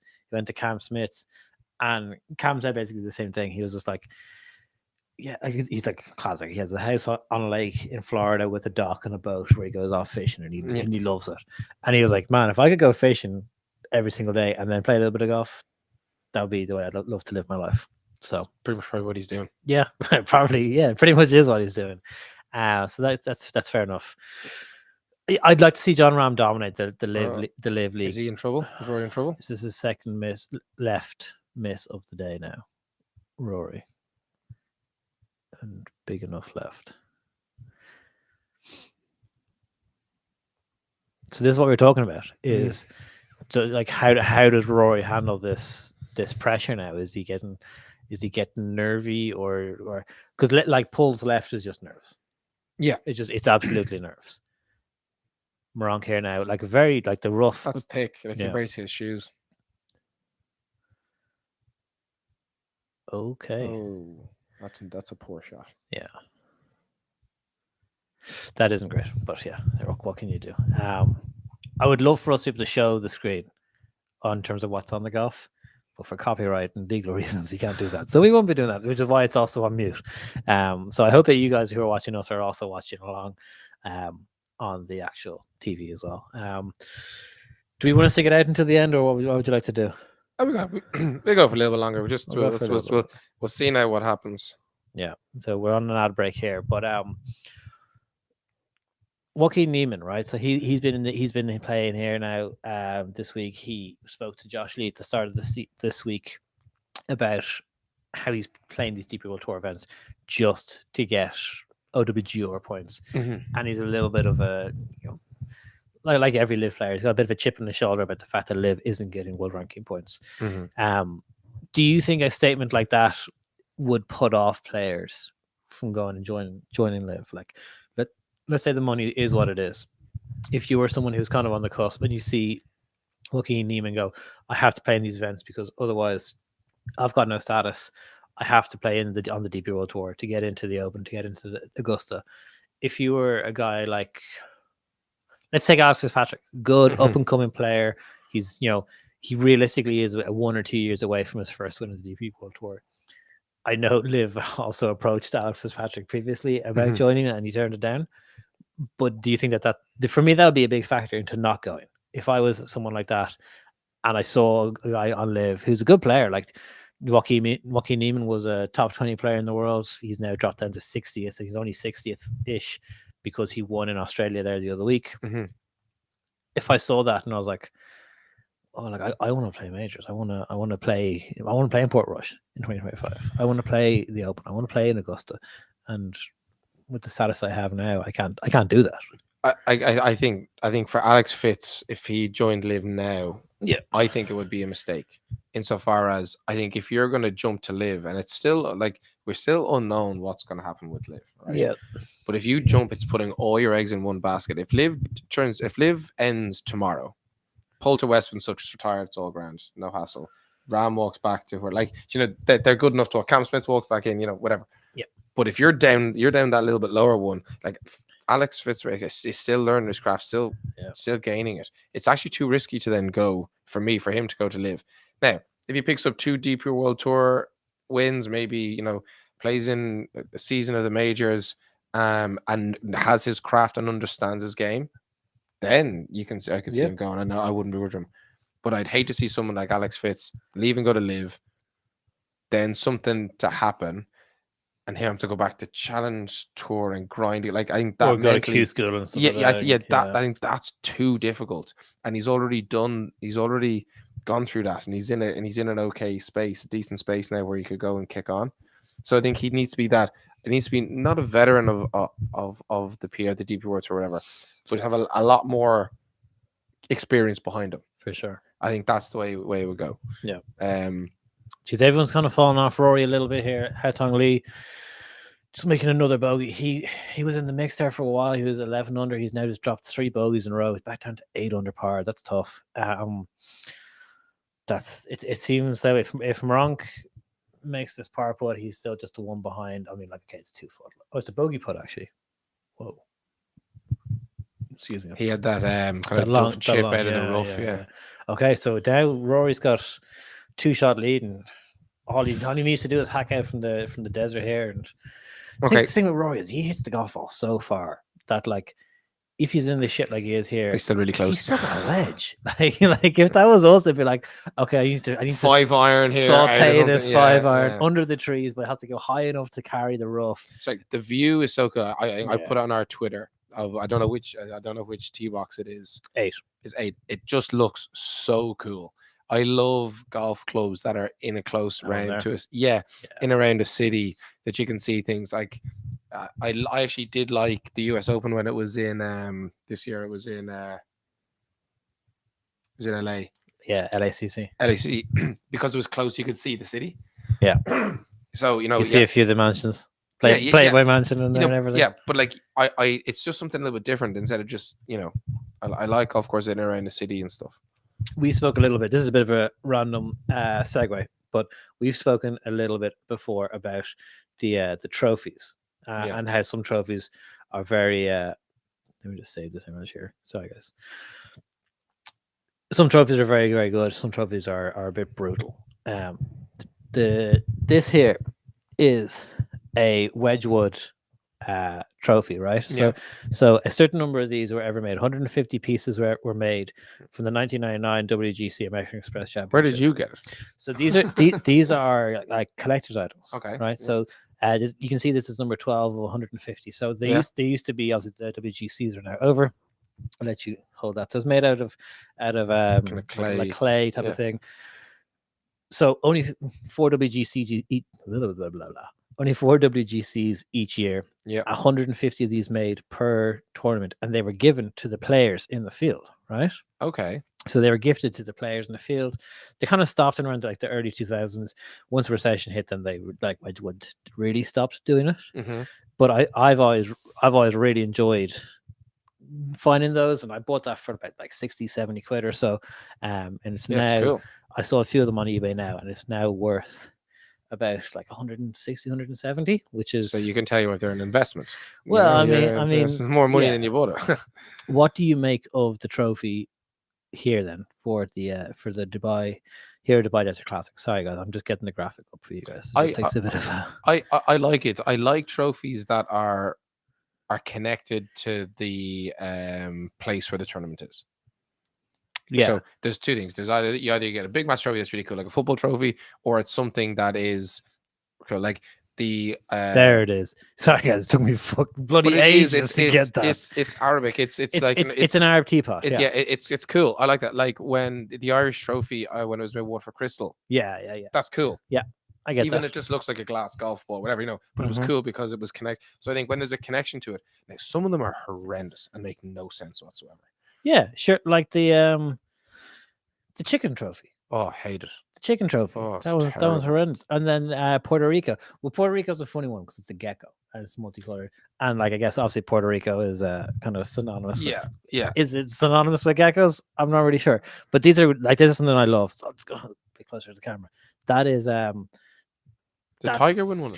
He's probably won it for you. He's won a bunch of these. I can see Tiger holding it. So again, another reason I really like these Wedgwoods in particular is Mount Juliet hosted 2 WGCs in 2003 and 2002, and the trophies from there I've tried to get really hard to get, really hard. And I mean, like I was at those tournaments. They were the first tournaments. And Tiger was there. Yeah, they're the first tournaments I was ever at. Because I remember, I think the first time I went down Mount Juliet with you to play, it was years ago now.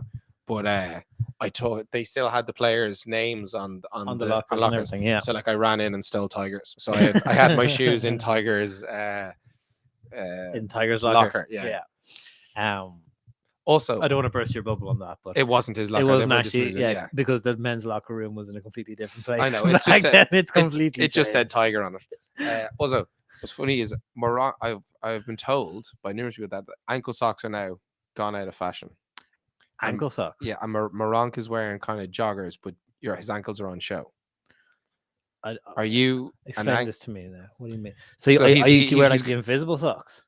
Kind of. No, ankle socks, they're kind of half invisible, but you show your ankle, you can see ankles underneath the edge of the trousers. Now you never see Rory's. Like his trousers go full way down to his shoes. But the joggers, I stopped wearing joggers, man. I thought I looked great in them. And then I saw a video and I very quickly realized I looked less great. Oh, what a puff and Cam Young. Also, what's the crack? I think you've explained this to me before, but the Major League Baseball logo on his polo. He's sponsored by MLB. So his dad is the PGA professional out of Sleepy Hollow Golf Club in New York, right? And you would expect that Sleepy Hollow Golf Club in New York has a couple of wealthy individuals as members, one of whom was at one point or may still be the commissioner for Major League Baseball. Okay, cool. And so Cam Young, or else is affiliated in some way. But he's one of the top brass. One of the top brass. And as Cam Young was coming up through junior golf, I think your man was just like, "Here, we'll sponsor you." I think that's all it is. It's just like a family or a friendly connection. But it's cool. It looks cool. It does look cool. It's pretty cool. There's Joaquin Neiman in the Torquay. What do you think of the Torquay gear? Also, not sure. Don't like the hat. I don't like any of it. Like I think some of the live gear is quite nice. Their team stuff. And I'm like we've done it before. We've played like Ryder Cups with mates stuff. We've all been wearing the same color stuff, and whenever I buy into it. I have no issue with it at all. It feels very, I don't know, forced when they're not playing in the live tournaments, yet they've still got live written everywhere. Yeah. Well, I mean, like, look, you're being I know paid. that's their tour. I mean, they're getting paid. I'm not saying that. It's just, yeah, it's a bit weird. It's just a bit weird looking. I sent you a message the other day. The Crushers gear is nice. They so I sent you that Instagram that posted they put up of all the different gears from the club works there. Again, we haven't really figured out what we're going to call like their kit. You can't call it kit. Uniforms, it's not jerseys, but it's not uniforms either. Like, their gear. Yeah, okay, we'll stick to their team gear. Yeah, so I think the Crushers team gear is the best. It's like the tees, and then like the golf balls got little cracks on it, this little angry little face. Yeah. So I was like, that's kind of cool. There's like the cliques and I'm just not sure what the names. The Smash stuff looks terrible. I'm just really not sure what the names. I know like in America they've got like Chicago Bulls, LA like Philadelphia Eagles, all that stuff, yeah. And that's still kind of different to like Crushers and cliques. Yeah, but the Raptors, there's like some of the NBA, they've got some. But it also actually Morank's ankles are on show. Like his trousers are higher up and he's wearing ankle socks, so like you see some of his ankles. Yeah. Okay. Wow. So the exact opposite to what we said we hoped would happen. Yeah, Morank is just kind of giving us away. I think Rory needs to feel that pressure. Yeah. Maybe Cam Young will give that bit of heat now. He made a birdie on 16. Great putt. But like, there's 2 holes left, 2 shots behind Rory. You kind of have to think at this point did Morank decelerate there a bit? I don't know. It's like that rough run in the greens is crazy. He's asked for a rules official now, so there's obviously something down there that he doesn't like. 17's a drivable par 4 as well, so this weight could be a pain in the ass for Rory in particular. 17 is a great hole, very, very cool hole. So slight dogleg right, 340 yards as a hole, but you can cut over the right hand side over the desert and stuff. So it probably plays about like 310, 320 ish. But see the pin there is the front right. So where you're going to have to miss on the hole is short left and then chip up the green to it. Whereas Morank missed it short right. Where Morank missed it yesterday would have been perfect for the pin position yesterday. But yeah, where Morank missed it today would have been perfect for yesterday's pin position. That's what I'm trying to say. Tripping over myself here. We've been live for an hour and a half, and I'm just. I know that you were on your own. To be fair, there's going to be a wait here, isn't there? Because there's going to be a ruling as well. Whatever Morank's upset about. So okay, this is pretty cool. This is a good graphic for the hole here. Yeah, and you're 314 yards to the front. There you go. It wasn't too far off. Oh, you were pretty good. So you see there. You can go over. Exactly. So you take the tiger line.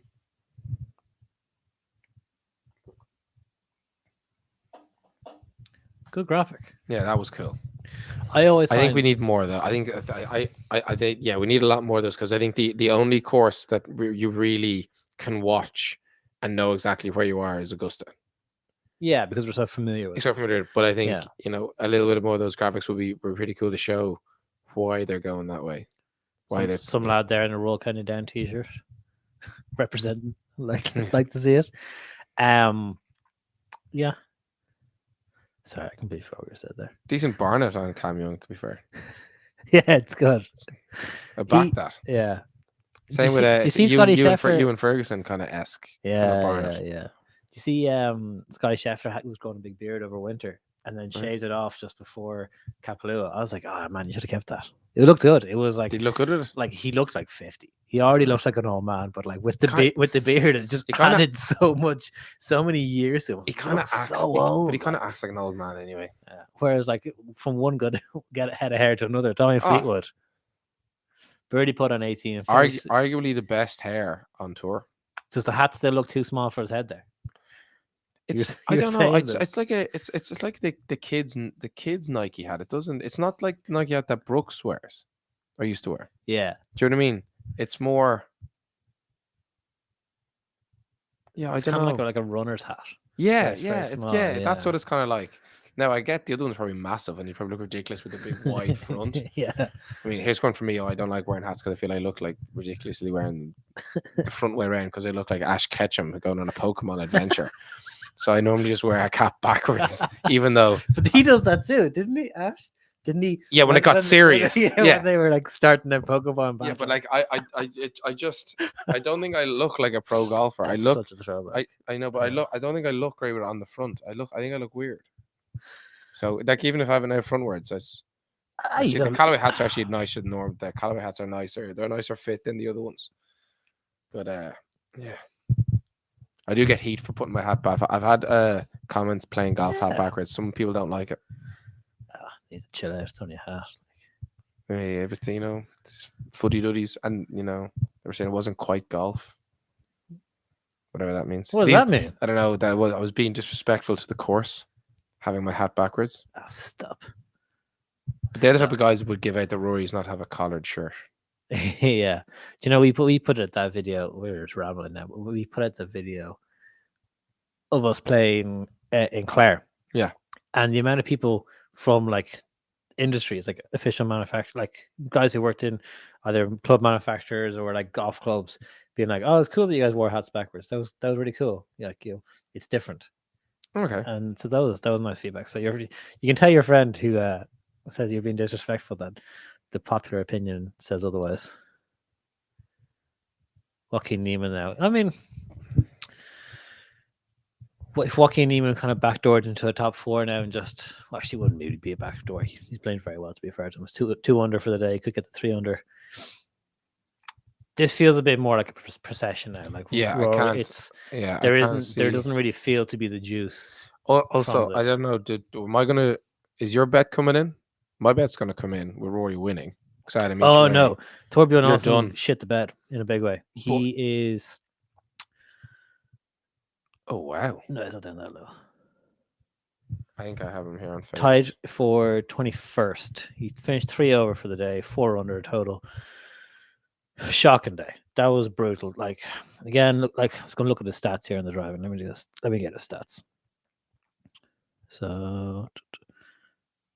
Okay, his tournament stats aren't up just yet, which is a pity.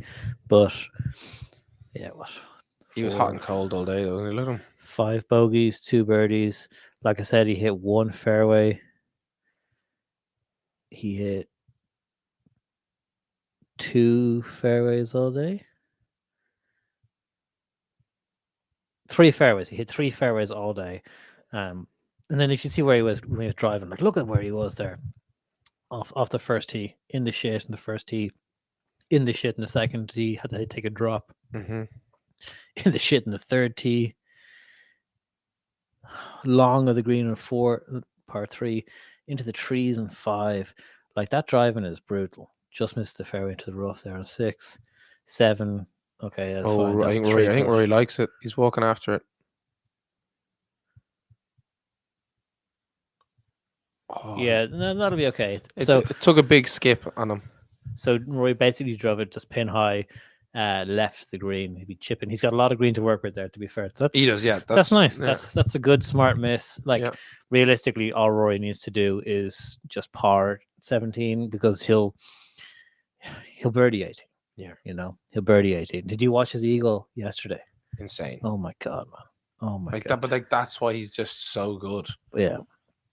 That's the difference between Rory and so many other people is he just has this ability to just create a bit of magic and just do something really special. But that's why he's the closest thing to Tiger we've really ever seen, in my opinion. Yeah. That magic, that's something where you're like, the chip that Tiger had, and like you just because I think he's a good putter.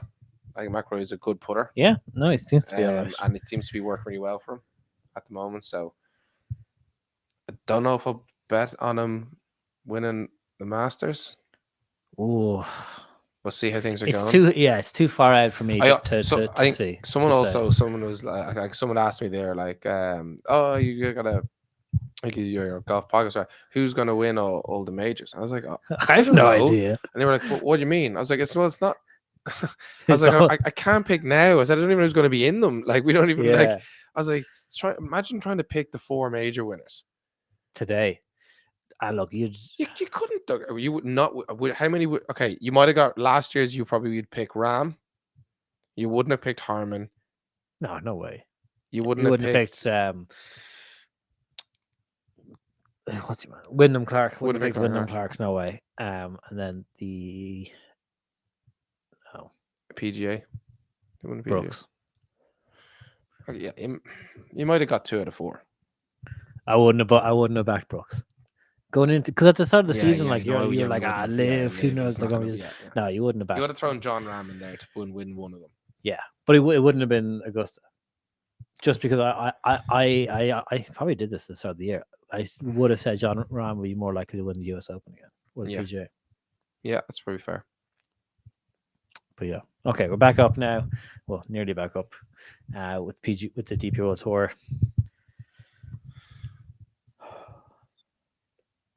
Kind of run out of things to say. We just need to see if Rory's going to win this. Oh, sorry, my best. So, but will I jump you? And because you won last, your bet came in last week. So your odds, you would have made 18 quid back if Rory wins. Yeah, I can't remember. I'd have to. I got it here. I'm pretty sure you would. Yeah, I would say you'll definitely overtake me. Then you'll. Nice. I saw something on Instagram. It was like, send this to someone who's not going to beat you this year in golf. I was very tempted to send it to you, but I thought it would be too mean. I'm going to beat you. I'm going to beat you. Not with my high handicap, you won't. Stop. Get out of here. Get out of here with that. You backed Rory McIlroy each way at 10-3. Potential returns of 15 quid. So your season long returns, then you're currently down a $5. Yeah. You'd be up a $10, and I would be up $6.50. So yeah, you'd be just ahead of me. Nice. Which, yeah, it's not bad. Morank's had a bomb there. Go on. Okay, this would be interesting now. Like Morank needs to make an eagle here, put a bit of pressure on Rory to make him just do something. I don't. Yeah. You want him just bogey win it or something like. Oh yeah. Okay. So you think this is okay? You think he'll chip this nice and close? You think he's going to be happy with green to work with? Yeah, I mean, if we could see the ball. I mean, if that was me, I'd be like, that's the best place to miss the hole. Now, my chipping is obviously shocking, like horrendously bad. But you could bump and run that. You could play that a few different ways. Whoa.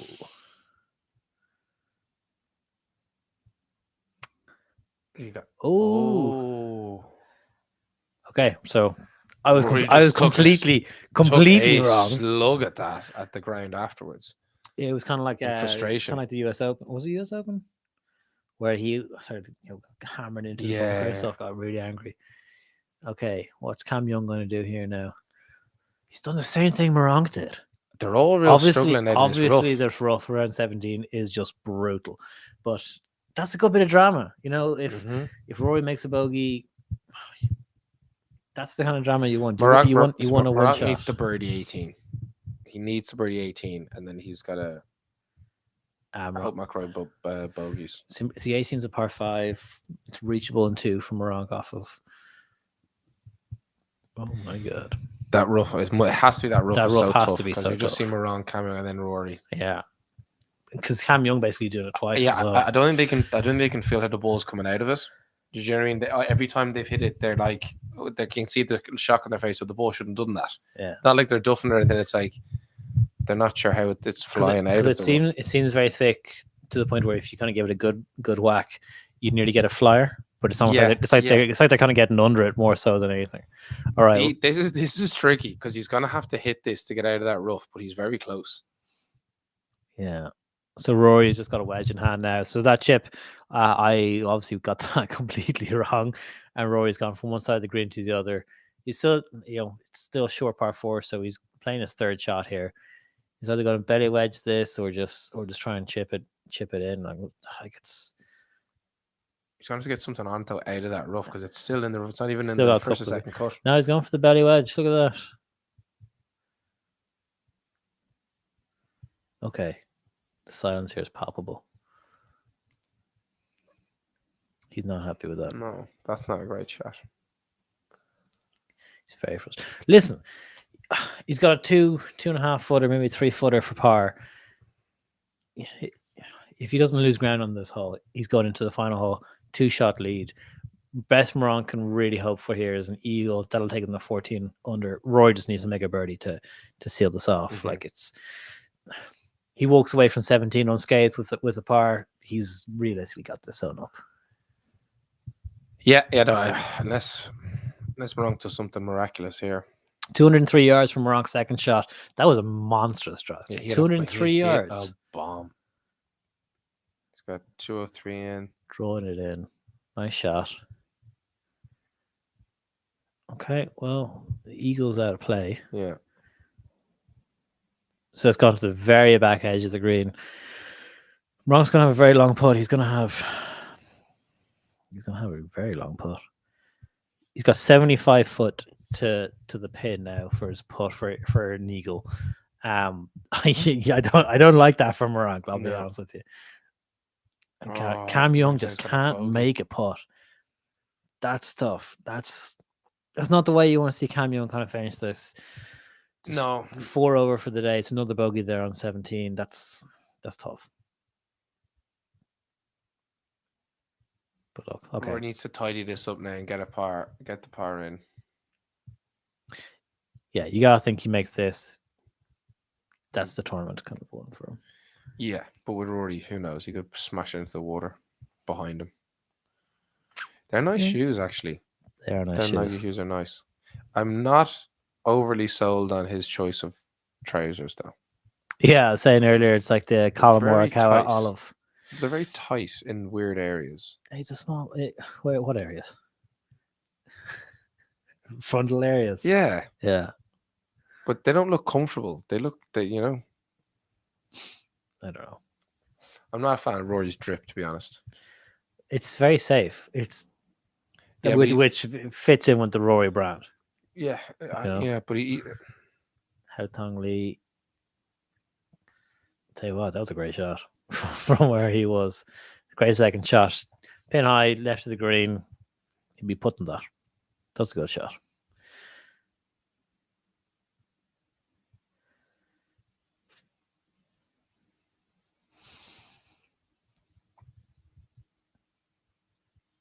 What do you think goes through Rory's head here? 1 hole to play, 2 shots up. Like, does he think he's under pressure here? No. He's coasting. He's coasting out, and unfortunately, it doesn't really. I don't think it's given him the challenge that he needs. Do you know what I mean? And I think that's what's kind of this. He's good enough to win all these turns. He's good enough to win any tournament he walks into, but he just needs to. I think he needs to feel pressure. You think he needs to feel the heat more? Yeah. Because now, like you can't see him not parring the 18th against like you'd be like he should be. He could easily birdie it. He could easily eagle it. So you can't see him not parring it. And you can't see Meronk or Young. Yeah, I mean, like Meronk's. So what you said, 75 foot for an eagle from Meronk. Yeah, so Rory's played this hole in 4 under now in the last 3 rounds. Gone birdie eagle. So you got to think. He's gonna at minimum birdie this hole, or minimum par. Like even if he if he makes a match on pars, he still has the turn. But if he pars this hole, he'd be fairly unhappy with himself. Yeah, I'd agree with that. You're right. Yeah, birdie eagle is interesting stat as well. Rory played the 17th hole even par, 4 pars in that hole. Drivable par 4. You would have thought maybe that's a chance for him to attack that hole a little bit more. I'd say because it's drivable, I'd say that's why the rough is so thick. Yeah, it's got what a drive. 175 mile per hour ball speed. That's not even him going out of hitting out of his socks. No. That's comfortable. Oh, stop. Sit down. Yeah, just hangs on to the fairway. Okay, similar enough position to where he was when he hit the 3-wood into the water, but probably forward a bit more. Do you need to run? I do. You do? I'm going to miss him winning. Gotta go bring my son to hockey. Right, that's the life of a dad. Oof. Hold on for Hao Tong's last putt here, for his eagle. And then we'll wrap it up. Then after that, I think I'll go as well because there's no point in me being here watching this on my own, and you guys watching me watching this. Hao Tong Lee's got his putt, and then Adrian Meronk has his. So. To get to 10 under par for Hao Tong Lee, very long putt from off the green. Needs to start sitting down. Yeah, great putt. That's decent from there. This is where you're going to see how slow a player Moronk is. Yeah, I don't think I could be living with that now. It's tough. Rory's quite a fast player, isn't he? Rory's very fast. Very fast player. 177 mile per hour ball speed for Cameron Young there off his tee shot in 18. It's going to end up in a similar enough spot to Rory. It's going to be pretty much identical. Yeah.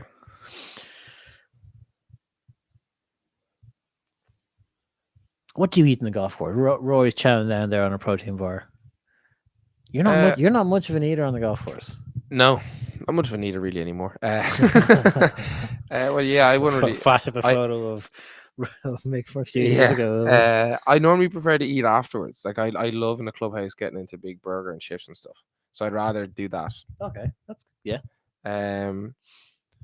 Now, having said that, we were in Clare. We were in Doonbeg. In Doonbeg, I ate everything around me: crisps, Mars bars, ham and cheese toasty. I think that was our mistake, though. I think that's how we lost the match or tied the match. Probably. We stocked up on food too early and then just crashed. Yeah, massively. Yeah, no, I'd have a few protein bars. I think what I would try and do. My coach Sean Cotter down in Manchuria, so he's the one that kind of taught me my golf swing. He would always say to me, eat every 3 holes, whether it's like a banana or like a handful of nuts or like half a protein bar. Every 3 holes. So I kind of try to stick to that. Sometimes I'm very bad and I just don't. Yeah, I don't really eat anything. Yeah, probably should. It's probably why. If I'm going to improve on this handicap, I probably should start doing that. What's your target to get? You want to get out of the teens by 2024? Out of the teens by whatever the end of by the time we do our goals for the following year, I want to be out of the teens. So Moronk's eagle putt is on its way. Okay, comes up a little bit short, about 4 or 5 foot, basically for his birdie. So listen, Rory has his one at this point. I think let's be honest. I think there's not much more to it. So he's left. So yeah, Moronk has 4 foot for his last putt. Rory has it pretty well tidied up. See, this is what I'm talking about. Moronk, he's like, he takes his time. Just tap it in. He does his aim point. Now look, it's 4 foot. It's a little bit more, but there's meticulous and then there's slow. Yeah, like Rory's got to his golf ball now. He'll be assessing the situation. Last thing anyone wants when they have a long iron into a par 5, all carry on water. You don't want to be standing around waiting. Yeah, at all. Where's the football? It's hockey. So where's the hockey? In Ratdown. Okay. So he's playing a match. So who's he playing? Pembroke. Okay. They beat match. Yeah, they beat Knockline this morning in football. He scored 2 goals. He was happy enough with himself. Made a couple of mistakes though. Had to tell him. You got to work on a few of those things. Yeah, Project Mbappe. Or was it Project Luke Litter as well? Get him a dartboard. Luke Litter. Okay, so Moronk has tapped in for his birdie. 13 under par, 71 final round. Like I said, he's impressed me. He's played well. He's impressed me. Yeah, he's been very good. Okay, listen, guys, we're going to leave it at that. Rory is going to make this win. Mick has to run off. I'm sorry we're not here for the end of it with you guys, but we did say we'd do an hour. We've done an hour and 48 minutes. We've done far more. Surprised that there's actually any of you still watching. Thank you guys very much for watching. We'll get in touch with one of the winners for the Bogey Men bundle in the next couple of days. How Tongley is going to tap in here for his birdie. He does indeed. Thank you, guys. We're going to preempt this and say Rory has won. Congratulations to Rory. The next live show we're going to be doing is going to be on the Sunday of the Masters. That's the next big one for us. We have a very, very big announcement coming out the first week of February. It's one that we're very excited for. We might do a live stream for it. We might not, but there's going to be a lot of noise around that one, and that's one that we're very excited for. So it's going to be good. So keep your eyes out for that. The podcast, of course, is going to be recorded on Monday. Be out with you guys on Tuesday. Till then, we'll see you in the next one.